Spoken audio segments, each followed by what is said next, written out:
Doctor అసలు braces ఎందుకు అవసరం? టీత్ జిగ్‌జాగ్‌గా ఉంటే ఏమవుతుంది? అవును. రోడ్ కూడా జిగ్‌జాగ్‌గా ఉంటే డ్రైవ్ చేయొచ్చు కదా! యాక్సిడెంట్ అయ్యాక మాట్లాడుకుందాం.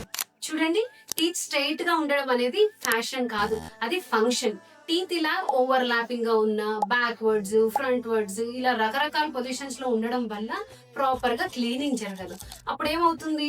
ఒక టీత్‌కేమో వర్కౌట్, ఇంకో టీత్‌కేమో హాలిడే. అప్పుడు ఆటోమేటిక్‌గా క్యావిటీస్‌కి, గమ్ ప్రాబ్లమ్స్‌కి అన్నిటికి ఆఫీషియల్‌గా ఇన్విటేషన్ ఇచ్చినట్టే. బ్రేసెస్ పెట్టుకుంటే స్మైల్ బాగోదు, ఫోటోస్ సరిగ్గా రావు అనుకుంటారు. కానీ యెల్లో టీత్ తోటి, క్రూక్డ్ టీత్ తోటి సెల్ఫీస్ బాగుంటున్నాయా?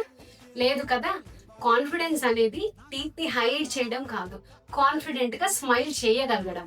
బ్రేసెస్ అంటే స్టైల్ కోసమో, స్మైల్ కోసమో, ఇన్‌స్టాగ్రామ్ కోసమో అనుకుంటారు కానీ బేసిక్ గా ఫంక్షన్ ని కరెక్ట్ చేయడం. బ్రేసెస్ తో టీత్ స్ట్రైట్ అవ్వడమే కాకుండా బైట్ కరెక్షన్ జరుగుతుంది, జా కరెక్షన్స్ అవుతాయి, స్పీచ్ అండ్ చూయింగ్ ఎబిలిటీ పెరుగుతుంది. అండ్ యెస్, బోనస్ ఏంటి అంటే స్మైల్ ఆటోమేటిక్ గా పర్ఫెక్ట్ అవుతుంది.